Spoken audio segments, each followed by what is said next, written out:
오늘 찬양대 찬양이 방금 한 찬양과 똑같은 곡인가 처음에 생각을 했었어요. 제목이 똑같거든요.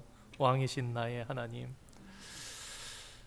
오늘 아침에 일부 예배를 들어와서 앉아서 찬양을 하는데 그때 뒷문은 내문은 두 개가 다 열려 있고 바깥문은 이제 정시가 다 가까우고 있으니까 한 문만 열려 있는 그런 상태였던 것 같아요. 밖에 이렇게 아침 햇살이 쫙 비치면서 건너편 집이 보이고 가든이 보이고 식물들이 보이는데 햇빛이 비치는 그게 너무 좋아 보이는 거예요. 늘 보는 모습인데 사무실에 있어 일하다가 나가면 얼마든지 되는 건데 좀 보기에 그냥 요만하게 보이는 그 문으로 그 경치와 햇빛이 너무 아름다워 보이면서 찬양이 생각났습니다. 내 영혼에 햇빛 비치니. 햇빛은 참 좋은 거구나. 햇빛이 참 우리에게 은혜구나. 저 빛난 곳을 보니까 늘 보는 건데도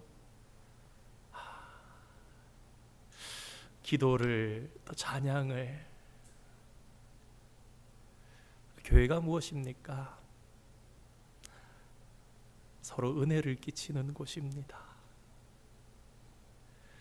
기도자가 힘을 다해 기도하면서 은혜를 끼치고 찬양대가 찬양팀이 힘을 다해서 은혜를 끼치고 우리 찬양대가 찬양을 하는데 한 분 한 분의 신앙이 그 찬양하는 모습 속에서 한 분 한 분의 삶이 한 분 한 분의 하나님을 향한 믿음과 헌신이 묻어나는구나.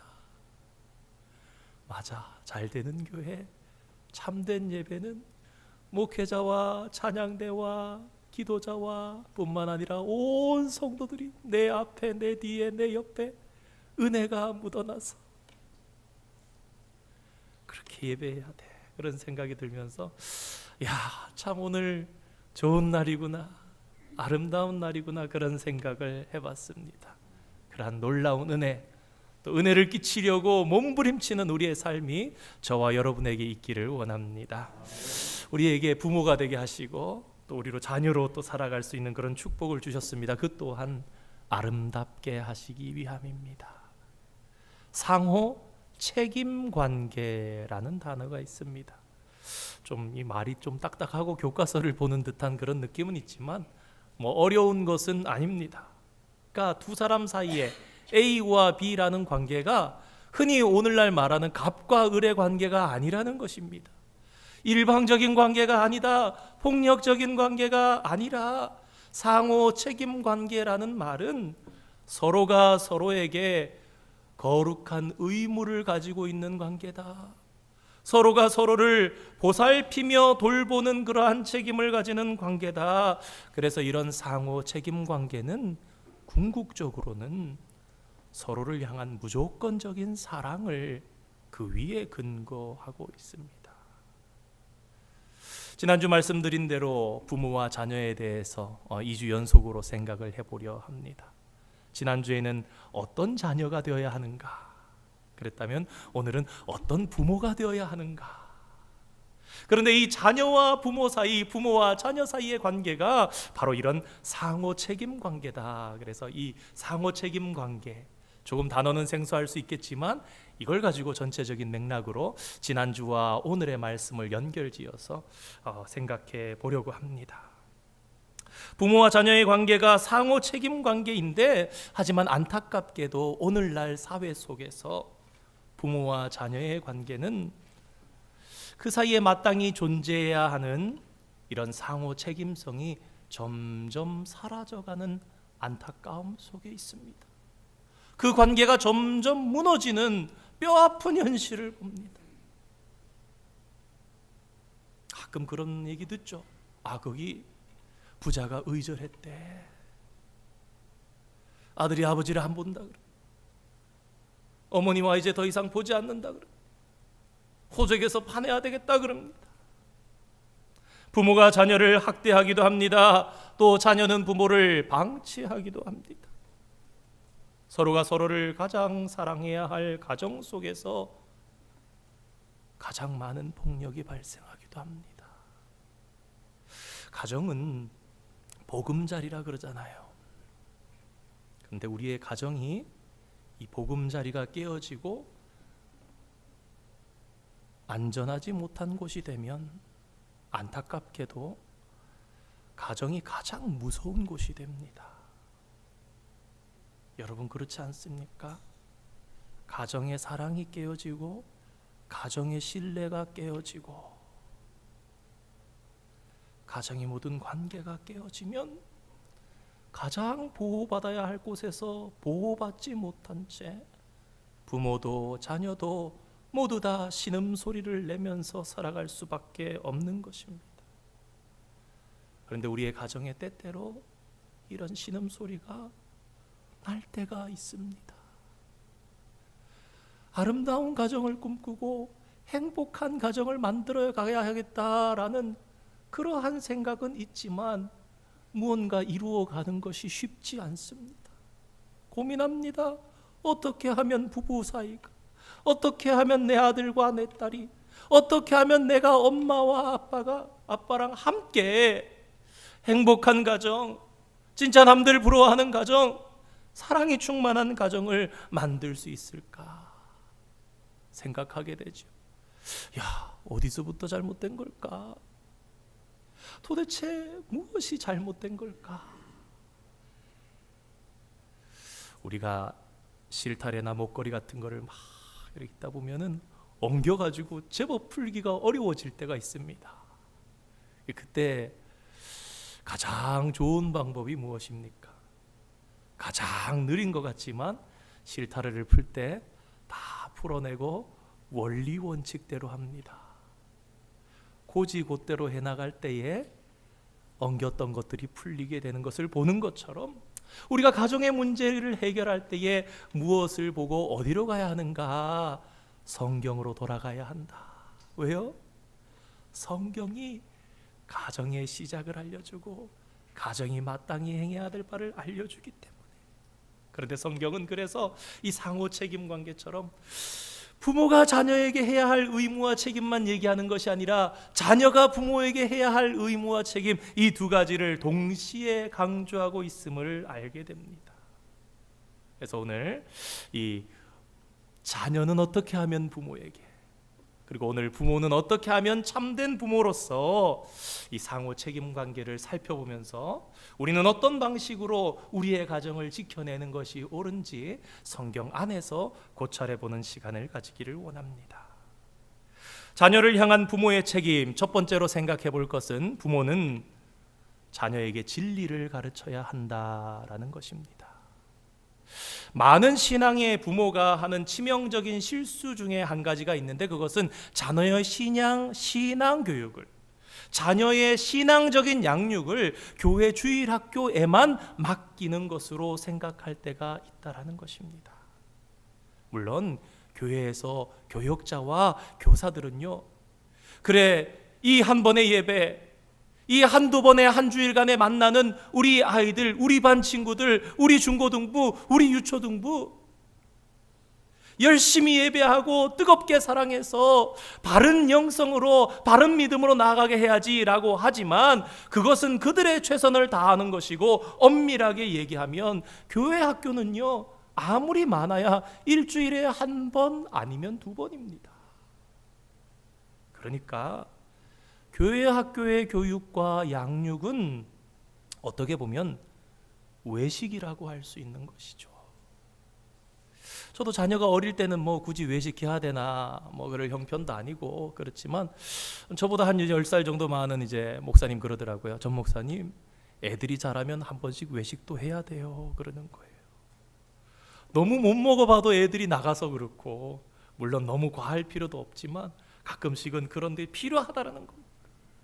우리 가정마다 가끔 한 번씩 기분을 내기 위해서 생일이라고 뭐 또 어버이날이라고 한 번씩 식사를 할 것입니다. 그런데 우리가 외식을 하면서 야, 내가 영양 있게 살겠구나, 아주 그냥 잘 공급받겠구나, 그렇게 생각하지 않습니다. 왜 그렇습니까? 우리는 외식보다는 집에서 먹는 집밥을 통해서 살과 뼈가 튼튼해지고 골고루 영양분을 섭취하게 되고, 우리 아이들에게도 마찬가지인 겁니다.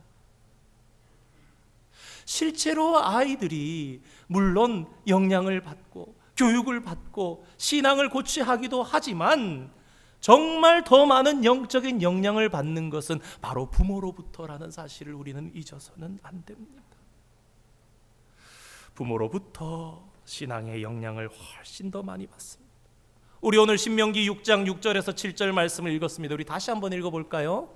우리 함께 한 목소리를 읽겠습니다. 시작. 오늘 내가 내게 명하는 이 말씀을 너는 마음에 새기고, 7절, 내 자녀에게 부지런히 가르치며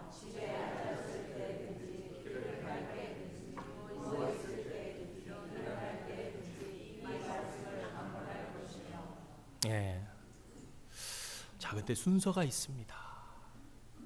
부모가 자녀에게 해야 할 가장 중요한 책임과 의무는 첫 번째는 먼저라는 단어가 들어있진 않지만 먼저 부모 스스로가 마음의 말씀을 새기고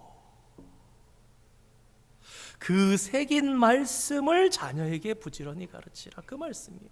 6절 말씀에 네가 먼저 새겨.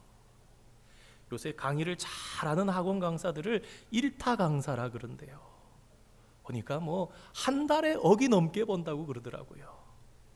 우연히 말씀 준비하다 검색을 하다가 과학 강사가 하나 과학을 가르치는데 이 압력의 대기압, 수도꼭지의 원리에 대해서 가르쳐 주는데 페트병에다가 딱 해서 뚜껑이 닫힌 상태로 구멍을 하나 딱 뚫는 거예요. 물이 안 나오는 겁니다. 신기했어요, 애들이. 야, 그러면 물이 나올 줄 알았는데 안 나오는 거예요. 그래서 뚜껑을 여니까 그때 나오는 거예요. 닫으니까 안 나오고, 여니까 나오고, 닫으니까 안 나와요. 그러면서 이렇게 얘기합니다. 얘들아, 이게 수도꼭지의 원리야. 대기압이 눌러주게 되면 이제 나오는데 그걸로 된다는 거예요. 그걸 가지고 과학의 원리를 설명하는데 잊어먹을 수가 없겠더라고요. 이야, 부모가 모르면서 가르쳐요. 부모가 마음에 새기지 않고 가르쳐요. 가르쳐봐야 소용이 없는 거예요. 왜? 교과서 읽듯이 읽고 있으니까. 우리 교회 학교 교사들 세미나 하면 그러죠. 자기가 소화시켜서 줘야 되는데 소화를 안 시키고 준다. 그 애들이 딱딱하게 콩밥을 먹고 있으면서 딱딱하게 소화가 안 되는 그런 밥을 먹고 있으면서 그렇다라는 거예요. 먼저 부모가 스스로 하나님의 말씀을 마음에 새기고 그 다음에 어떻게 하라고요?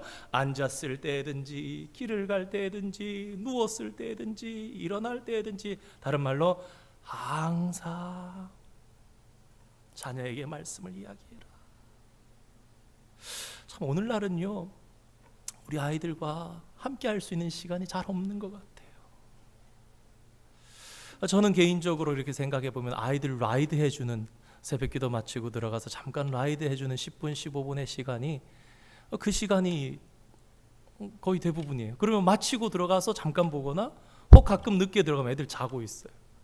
둘째는 이제 자고 있고 첫째는 요새는 이제 나이가 좀 더 들어가니까 중학생으로 좀 깨 있을 때도 있는데, 그런 생각을 해봅니다. 자칫 잘못하면 하루를 시작하지만 참 아이들에게 그냥 훈육만 하다가 끝날 때도 있는 것 같아요. 아이들의 하루가 시작되는데 어떻게 하면은 선한 영향력을 미칠까 고민을 하기 시작하게 됐어요. 찬양을 틀어주기도 해봤고, 기도하고 들어온 그 말씀을 아이들에게 좀 해주기도 해봤고, 그러면서 고민을 하는 거죠. 어떻게 하면 아이에게 하나님을 이야기할 수 있을까? 물론 부모가 그렇게 고민해도요, 자녀는요, 부모가 전해주는 하나님의 말씀을 대부분 귓등으로도 안 들을 때가 많습니다. 우리가 미국에 이민 와서 살아서 그런지 애들이 한국에서 보는 애들이랑 다른 것 같아요. 저희 애들도 제가 기대했던 그 아이들과 좀 다른 거예요. 문화가 다르고 그래서 그런 것 같아요. 그러나 부모는요, 때를 얻든지 못 얻든지 자녀에게 말씀의 씨앗을 뿌려야 됩니다. 왜 그렇습니까? 우리 사도 바울의 얘기 중에 이런 것이 있죠. 고린도전서 3장 6절 7절 말씀 준비되어 있습니까? 한번 띄워주십시오. 읽겠습니다. 시작. 나는 심었고 아볼로는 물을 주었으되 오직 하나님께서 자라나게 하셨나니 그런즉 심는 이나 물 주는 이는 아무것도 아니로되 오직 아멘. 왜 뿌려요? 우리는 씨 뿌리는 자처럼 뿌리는 거예요. 결과를 보지 않고 뿌리는 겁니다. 뿌리고 또 뿌리는 겁니다. 또 뿌리고 또 뿌리는 거예요. 그러면 어떻게 한다고요? 오직 하나님께서 자라게 하시나. 주중에 말씀 전하면서 다윗의 유언을 다루면서 조나단 에드워드에 대해서 말씀드렸습니다. 17세기 미국의 경건자주의자 중에 신학자이면서 목회자였던 조나단 에드워드, 아버지 목회자로부터 그런 가르침을 가르쳤다 그랬죠. 항상 가정 예배를 드리면은 얘야 하나님을 사랑하고 이웃을 사랑해라. 경천 애인의 그 말씀을 계속해서 들어서 이 조나단 에드워드 목사님이 자기 자녀들에게도 그것을 계속해서 얘기하면서 살았던 거예요. 그랬더니 2010년경에 이 조나단 에드워드 목사님의 후손들 중에서 조사해 보니까 한 400여 명이 되는 후손들 중에 무려 330여 명이나 대학 교수, 총장, 판사, 검사, 의사, 선생님 여러 국가의 요직들에서 일하는 후손들을 양성하게 되었구나. 그러면서 뭐라고요? 자꾸 얘기하니까. 부모의 책임은 말씀의 씨앗을 뿌린 후에 자라나게 하시는 이인 하나님을 신뢰한 채 또 뿌리고 또 뿌리는 거예요. 여러분, 애들이요, 우리의 자녀들이 한 번 얘기할 때는 들을지 몰라요. 5번, 10번 얘기하면 어떻게 됩니까? 아유, 우리 아빠는 또 저 얘기야. 그런데 여러분, 여기 굉장히 귀중한 사실이 있습니다. 그게 100번이 되고 500번이 되고 1000번이 되면 어떨까? 여러분, 그러면요, 우리 아빠는 하나님밖에 없구나. 반복하는 것 같아도 지나고 생각하면 우리 엄마는 하나님밖에 없어. 그리고 자라게 하시는 하나님께서 그 자녀를 자라게 하실 줄 믿습니다. 때가 참에 하나님의 선하신 뜻 가운데 그 씨앗이 반드시 자란다는 생각을 가지시고 우리의 자녀에게 진리를 가르치는 부모가 되시기를 주님의 이름으로 축원드립니다. 두 번째로, 자녀를 향한 부모의 책임. 부모는 가르친 대로 살아내야 한다. 요즘 세대 아이들이 가장 싫어하는 게 있다고 합니다. 우리말로 하면 내로남불이랍니다. 다른 말로 하면 겉과 속이 다르고 자기는 못하면서 부모의 책임은요, 가르친 진리대로 살기 위해 스스로 몸부림치는 모습을 자녀에게 모범적으로 드러내는 데 있다. 기독교 교육가가 그렇게 얘기를 했습니다. 우리 지난주에 그런 얘기했죠. 세 번째로, 죄와 싸우는 모습을 부모에게 보여주는 그런 자녀가 부모를 기쁘게 하는 자녀다. 반대로 마찬가지인 거예요. 엄마 아빠가 말만 하는데 노력은 한 개도 없어요. 자녀가 하는 거예요. 그러나 부모가 지키기 위해서, 말한 것을 지키기 위해서 힘쓰며 애쓰며 몸부림치는 모습을 보여준다는 것이 너무 중요하다는 거예요. 왜? 자녀가 우리의 몸부림을 보고 있다라는 것입니다. 매우 힘들지만 반드시 해야 할 일임을 꼭 기억하는 저와 여러분 되기를 원합니다. 우리 그러잖아요. 예전에 청년부 하다 보니까 찬양팀 앞에서 찬양을 열심히 은혜롭게 하다가 어디 나가서 이렇게 술집에 앉아 있는 걸 보고는 상처받았대요. 다른 교회에서. 그냥 청년이에요. 어떻게 보면 찬양팀에 찬양을 하고 있는데 너무 은혜롭게 보였나 봐요. 찬양을 하고 있으니까. 연약함일 수도 있고 혹 다른 친구를 위해서라도 잠깐 술집에 앉아 있을 수도 있었을 텐데 정확하게 내막은 모르겠지만 상처를 받았대요. 그럴 줄 몰랐다는 거죠. 교회 다니는 사람, 초신자가 저 찬양팀이나 하는 저런 청년이 저렇게 있으면 되나? 여러분, 여기서 우리는 중요한 것을 생각하게 됩니다. 누군가에게 하나님의 말씀을 전하는 자, 누군가에게 말씀으로 인도하는 사람은 행실을 늘 조심해야 되는구나. 여러분, 부모는요 늘 그런 자라는 거예요. 우리가 하나님의 말씀을 맡은 자예요. 우리가 하나님의 말씀대로 살아내는 자가 되는 거예요. 그러니까 긍정적이든 부정적이든 자녀에게 그것이 모범이 되거나 누가 되는 게 분명한 겁니다. 왜 우리가 몸부림치며 가르친 말씀대로 살아야 합니까? 여러분, 내 자녀가 잘못된다면, 좀 심하게 말해서 내 자녀가 지옥 간다면, 부모된 내가 노력하는 모습을 보여주지 못했기 때문에 대학교 가서 동아리를 처음 갔습니다. 갔더니 술을 마시래요. 그날 저녁에 술을 마시라 그래서 저는 하나님을 믿습니다. 그랬더니 선배가 나도 교회 다녀, 그냥 한 잔 먹으라고 그러는 거예요. 그래서 저는 안 된다고 늘 배웠고 또 믿고, 그러면서 정 안 되겠어요. 나중에 그랬어요. 저는 어렸으니까 저는 아버지가 목사입니다 그랬어요. 그랬더니 그 선배가 그러더라고요. 우리 아빠는 장로야. 무슨 얘기예요? 그래도 먹어도 돼, 이 얘기죠. 그냥 오늘 말씀을 전하다 그 생각이 났어요. 무슨 얘기입니까? 믿어도 그래도 된다라는 얘기는 뭐예요? 내가 보니까 그냥 목사든 장로든 그렇다라는 거예요. 그렇다라는 거예요. 만약에 우리 믿는 자가 부모가 제대로 살아내지 못하고 몸부림치며 애쓰는 모습을 보여주지 못한다면 내 자녀가 삐뚤어져 나가도 할 말이 없다라는 겁니다. 그 자녀들이 잘못되어 나간다는 겁니다. 왜요? 내로남불이니까. 자기도 제대로 안 하면서 무슨 나한테 그러냐? 요새 애들 똑똑해서 다 알아요. 논리적입니다. 어떨 때는 뒤통수 맞은 것 같아요. 맞네. 아빠는 아빠도 못하면서 우리한테 그런다고. 우리가 안타까운 마음을 가지고 몸부림치면서 살아가다 보면 잘 안 됩니다. 잘 안 되는 모습 속에요, 하나님과 내가 보여집니다. 그 하나님과 나의 관계의 모습을 보는 속에 또다시 오버래핑되는 또 한 쌍이 있습니다. 나와 자녀. 아버지 하나님이 얼마나 답답하실까? 너 왜 그래 잘 안 되니? 그럴 때 부모의 마음이 그대로예요. 야, 내 아들 내 딸은 암만 가르쳐도 이렇게 못할까? 그 마음이 오버래핑 되면서 마음이 뜨거워지면서 이론이 아니라 실제로 살아내는 힘과 용기를 얻게 됩니다. 그렇구나. 하나님 보실 때 우리 모습이 이렇게 안타깝겠구나, 애간장이 타겠구나. 그러면서 우리는 더욱 몸부림치면서 그 말씀을 실천하고 행하는 자리로 지켜나가면서 살아갈 수 있게 됩니다. 우리 히브리서 13장 7절 말씀 한번 읽어볼까요? 함께 읽겠습니다. 시작. 하나님의 말씀을 너희에게 일러주고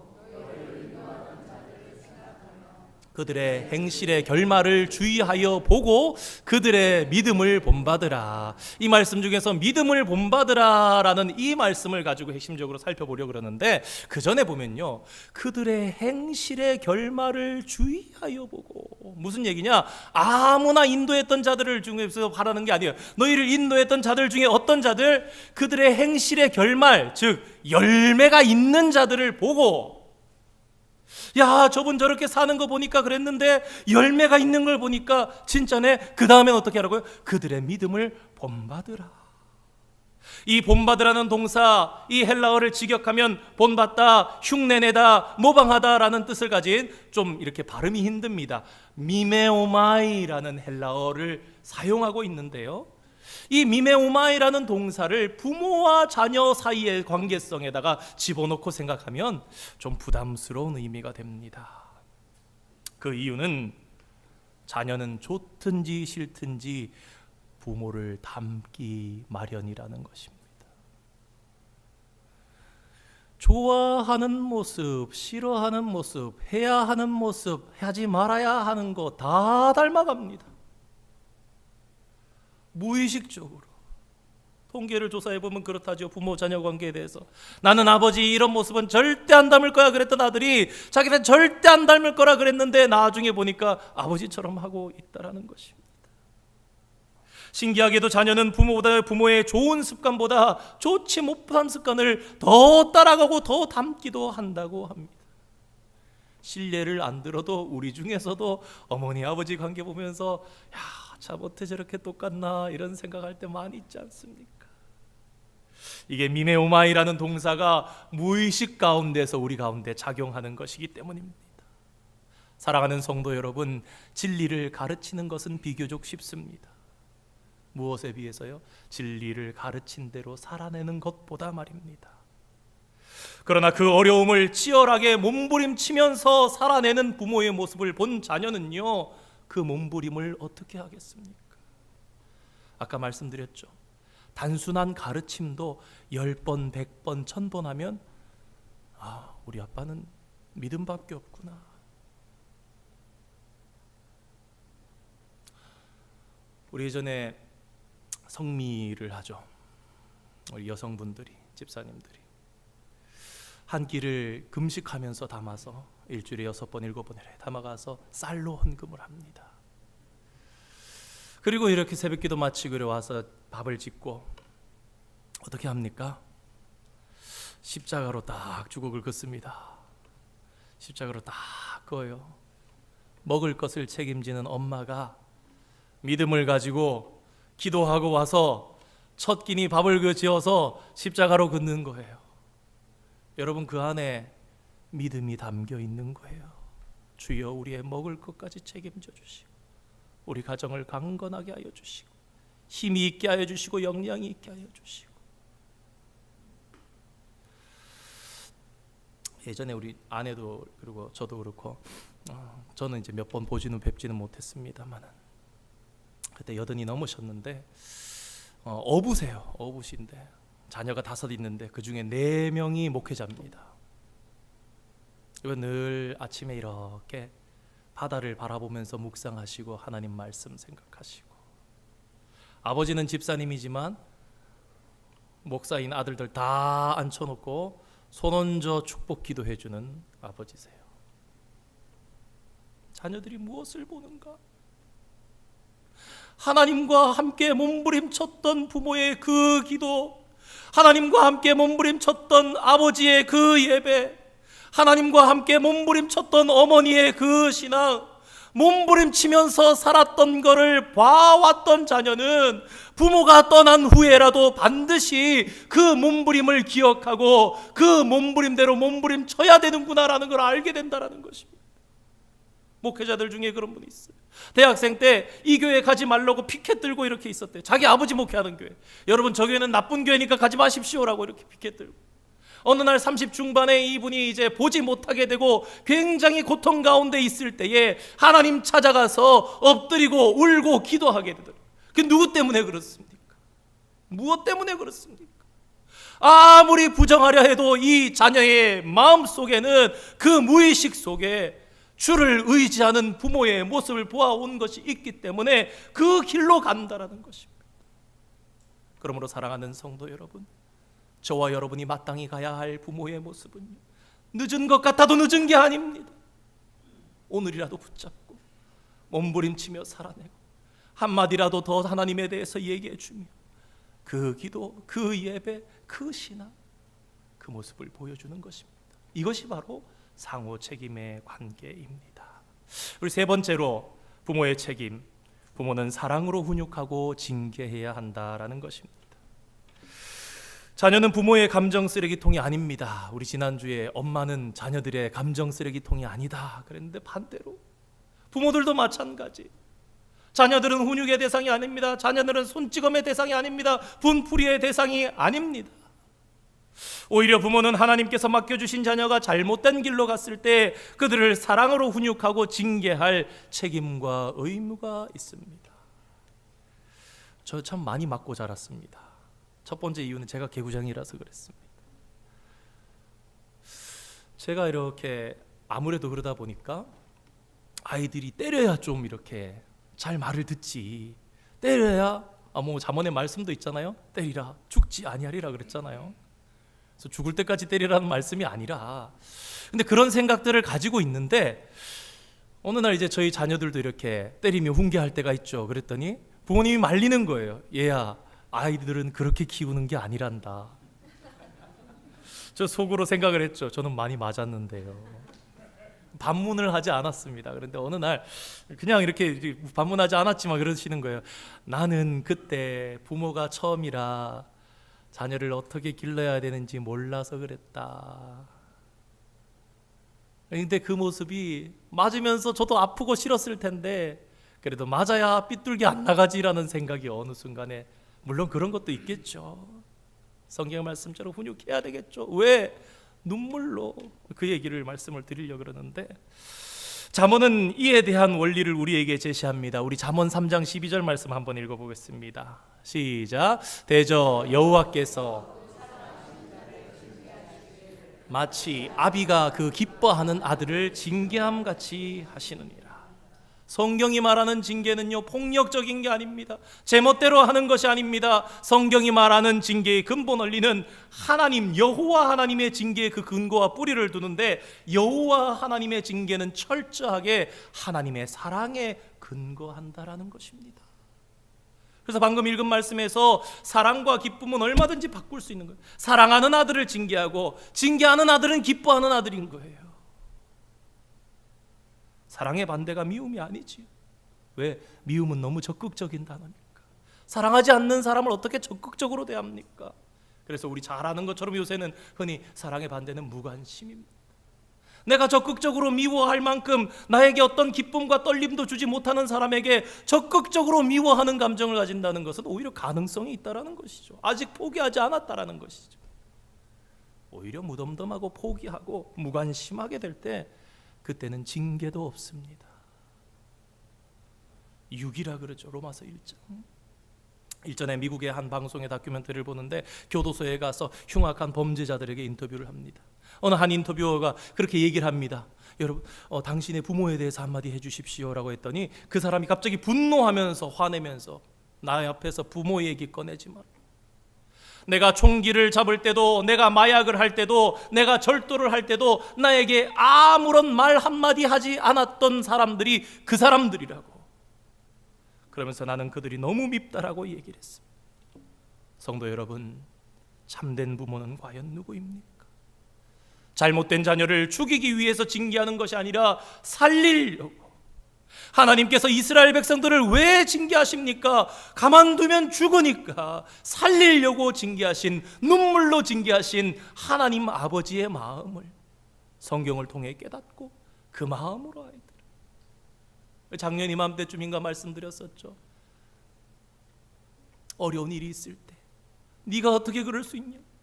그러는 것이 아니라, 아들아 견뎌내자, 넘어가자, 기도하자, 회개하자. 내가 너와 함께 있을 테니까 이겨내자, 이겨내자. 지나가자, 지나가자. 하나님 의지하자, 하나님 의지하자.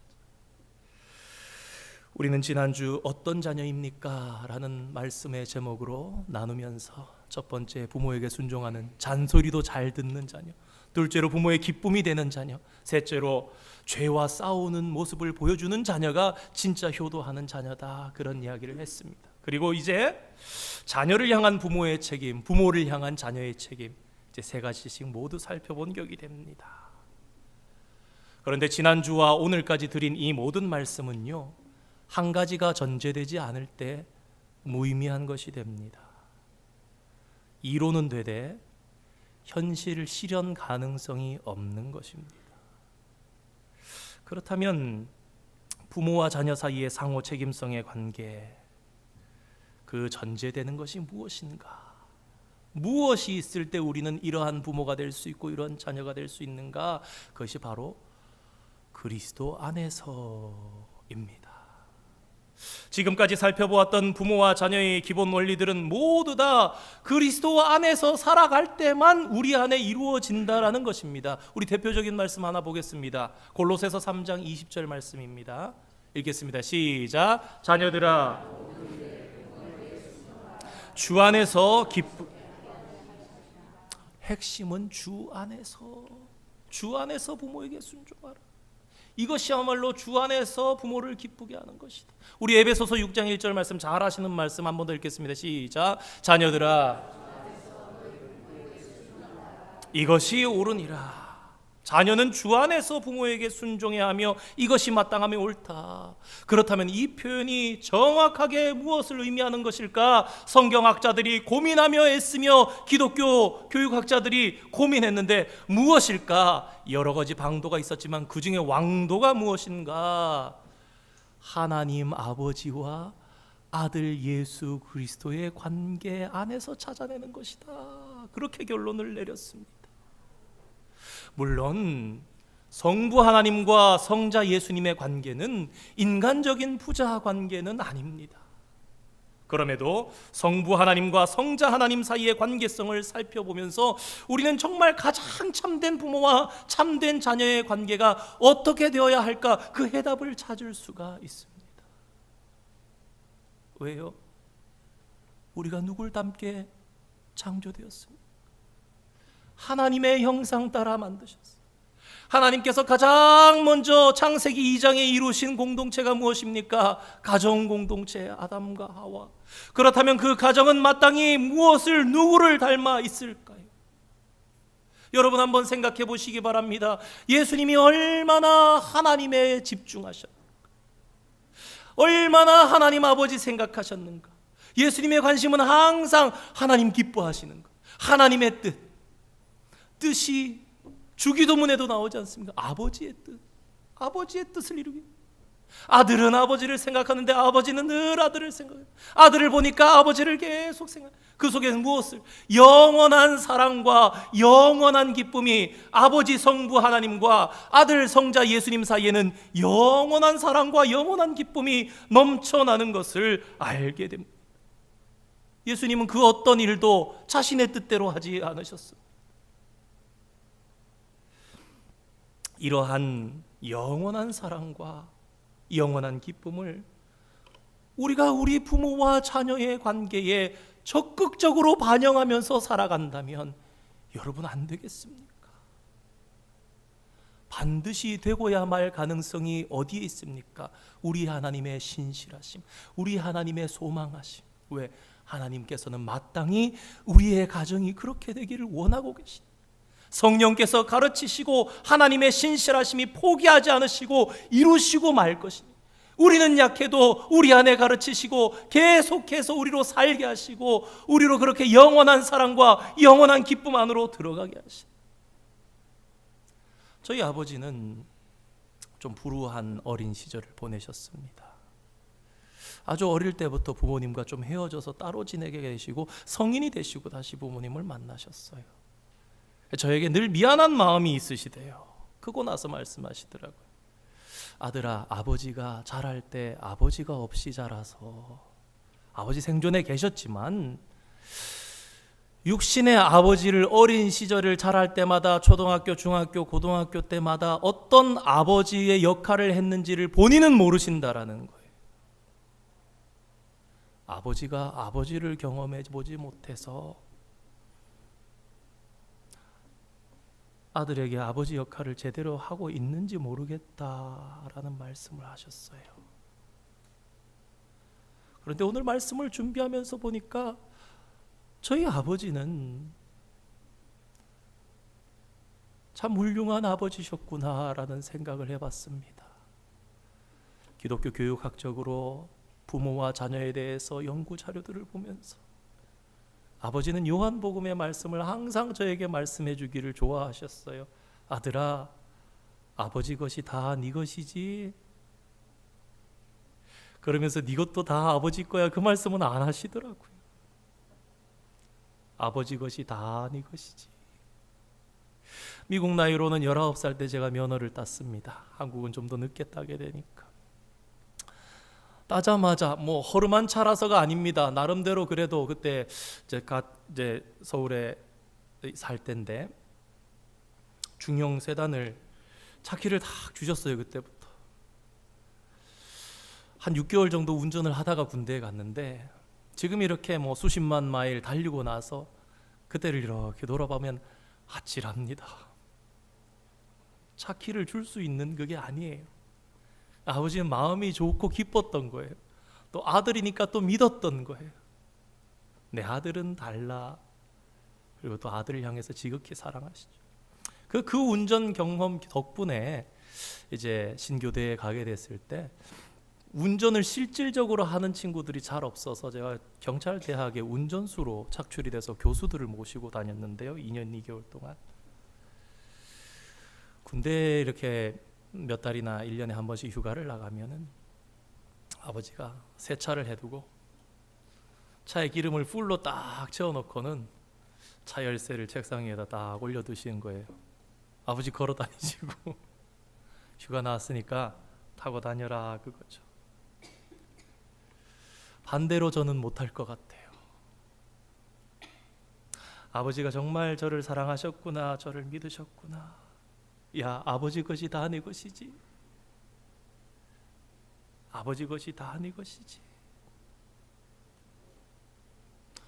주 안에서 부모에게 순종하는, 주 안에서 자녀를 사랑으로 돌보는 것, 그 초점이 부모에게만, 자녀에게만 있는 것이 아니라 그 초점이 주 안에서, 우리가 믿는 주 안에서 부모를 어떻게 할 것, 우리가 믿는 주 안에서 자녀를 어떻게 대해야 할 것인가, 주 안에서 거기에 답이 있다라는 것입니다.